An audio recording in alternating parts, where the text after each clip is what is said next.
important things have helped in achieving the results that we are presented with today.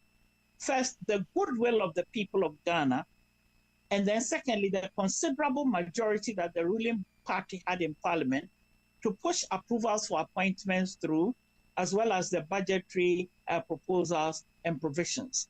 And then other institutions will be equipped into line using these two critical sources or resources, if you will. But apart from sheer efforts and the goodwill and the mood for an enabling environment, it's important for us to recognize that political goodwill is a very fragile thing. And therefore, meaningful and sustainable results must happen equitably spread amongst the people of Ghana. These are required. And then the actions to lay the foundations for structural change must be introduced. But these must be done in ways that don't cause disaffection. For instance, economic performance can be kept in line, but can go with social costs. We must look at things in a way that we can be compensated with small wins that impact on the daily lives of Ghanaians. Were the promises inclusive? Well, two categories of promises were made. In the sense that were any sectors of the population left out? There were one set of promises aimed at the broad actions that would benefit the generality of Ghanaians, such as the improvement of the material of government, the quick appointment of cabinet ministers, the codes of conduct, and others. Again, the proposals relating to enhancing economic resuscitation would be in the wider interest. Others would be relevant policy development for benefiting national human capital. But the second group of promises were aimed at people or providing, correcting wrongs and failures of previous governments, as well as those that respond to the interests of identifiable groups, such as for the younger sections of the population, the removal of academic fees and also social interventions for persons with disability, the distribution of free sanitary towels, and so on, and the Women's Development Bank and job creation. Other actions would win popularity contests, such as the removal of levies on bet winnings and scrapping the laws on importation of salvaged vehicles. So in all of this, we would say that it's been broad and inclusive, and the priorities have been identified through the extensive consultation that took place, the campaign towards the town hall engagements, the sector dialogue, conversations with identifiable groups, and so on. The appetite for change demonstrated by the election performance and the goodwill and indicated by the enthusiasm indicates that all of this have brought a breath of fresh air, which we should benefit from, including the successful entry of persons under 50 years into hitherto impenetrable areas of public administration, such as the Council of State. Were they responsive? Did they meet the felt needs of the people of Ghana? Yes, indeed, one would say so. However, I had hoped that certain key interests of mine would make it to the 120-day list, but perhaps for good reason, they did not. I mean, keeping the agenda manageable. For instance, I had hoped that we would have a dialogue on decentralization and local government in the first 120 days. To me, the fulcrum of national development lies with getting local government right, because that is what brings development to the doorsteps of Ghanaians. The second big area that didn't make it the 120-day achievement that bothered me a little was the Affirmative Action Act, operationalizing it as a matter of urgency, making sure that the body to manage it was in place. However, I'm sure subsequent actions will help. But I want to end on the note that the demand side accountability has been slow in coming. Social contracting is linked to social accountability. The supply side accountability mechanism has been in place, I mean, with the task force following up, and then also the presidency taking the initiative to report on how this performance has been. And media organizations to hear from faith institutions, professional bodies, private sector entities, and indeed citizens. So having said this, we need to anchor what has been gained to mainstream and upscale these initiatives into the business of ministries, make sure that they are included in the National Development Policy Framework and medium-term plans of sector ministries, departments, and agencies, and ensure that the monitoring and evaluation architecture is embedded in the national one. It shouldn't be a standalone initiative.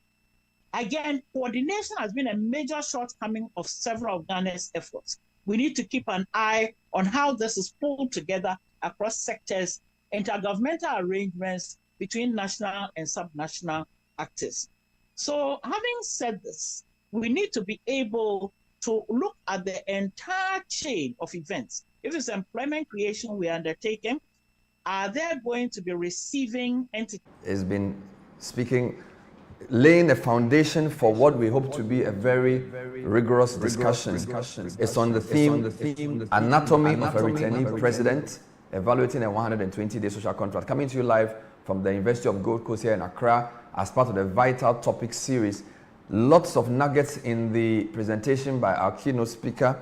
I don't have the time to go through all, but I'll jump on one thing you said, that while the supply side accountability seems to be coming from the 19-member task force, the demand side has been slow. I'm happy to say that this program is one of the platforms to enhance demand side accountability.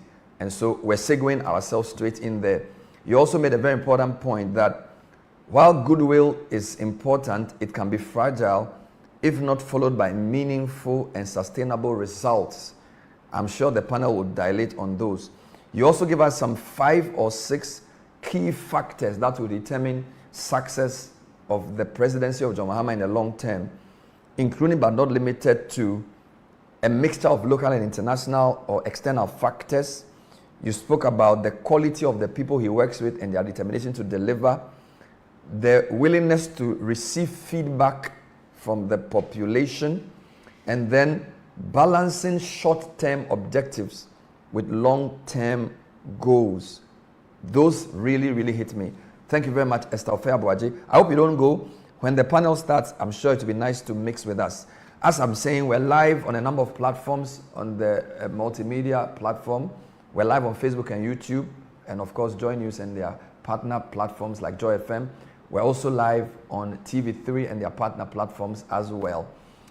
The panel discussion has been grouped into 3. We will start under the rubric of leadership and governance, the commitments therein.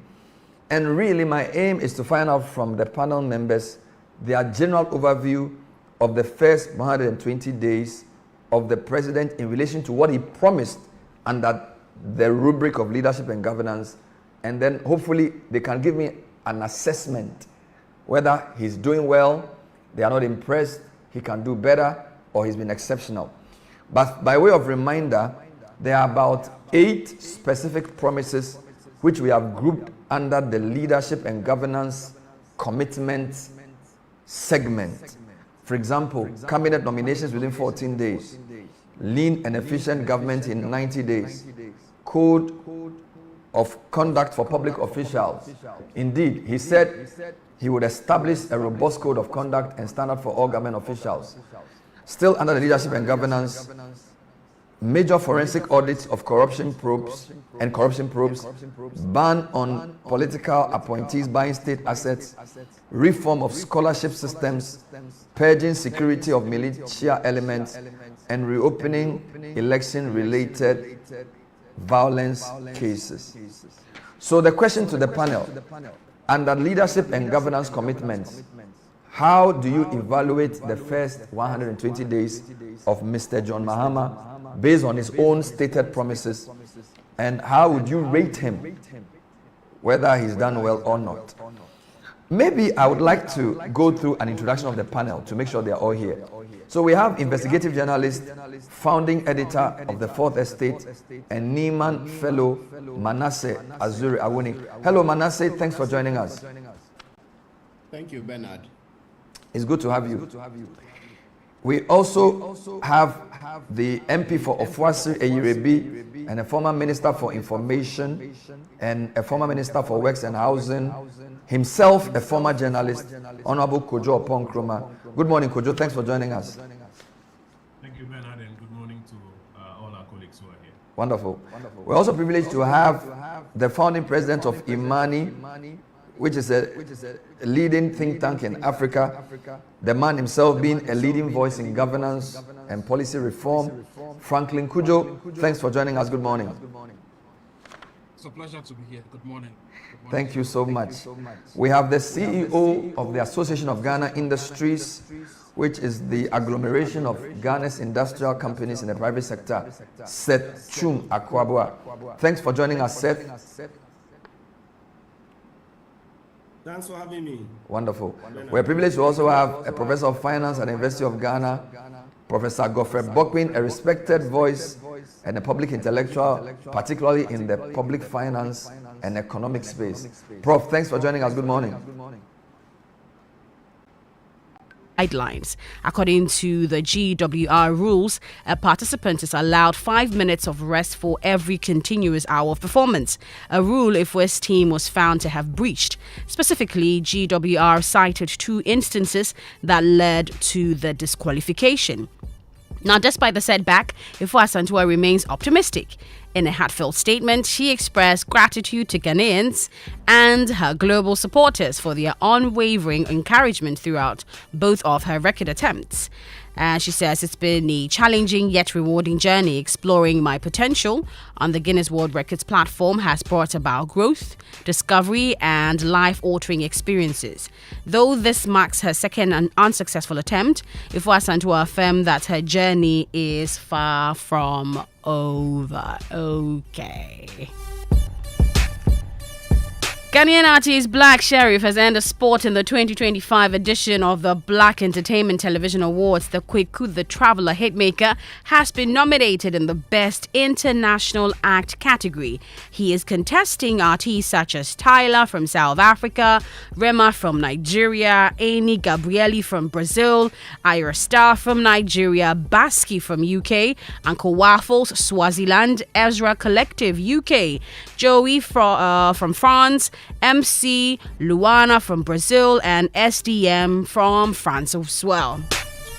Now, over the years, Ghanaian artists like Kojo D Black, Sarkodie R2B, Stoneboy, Fuso DG, Kwesi Arthur, Miss V, and Kamido have been nominated in the award scheme. In the meantime, his new album, Iron Boy, is gaining a lot of traction, topping various music charts, and we're wishing him nothing but the best. Should bring this home. Bring this home.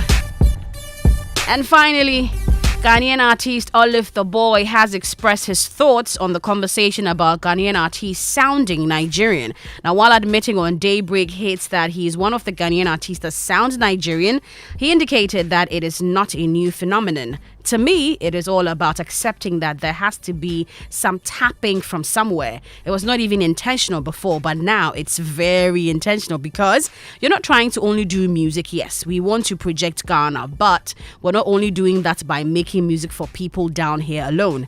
Now, you're trying to intentionally do something that's in a way projecting Ghana, doesn't only project Ghana to Ghana, you understand, he says. That also means you have to tap in from somewhere, something that somebody understands and relates to. That is why I'm not afraid of tapping into that market and using their language. I am not afraid of doing that because in a way they will understand it, he added. And that is it for our show business news on the Cosmopolitan Mix on Joy 99.7 FM. Going for a quick breather. When I return, there's more. We have an interview with our friends from Udine. We'll get into that as well. Got some more Friday jams just for your listening pleasure. Don't go anywhere. Not been declared. We only got information about it after I did my report. Now there are declarations, but questions still remain. Who is given? Because I know the previous code of conduct says don't accept anything from a business entity because it could impair your judgment where you have to deal with that business entity in your official capacity.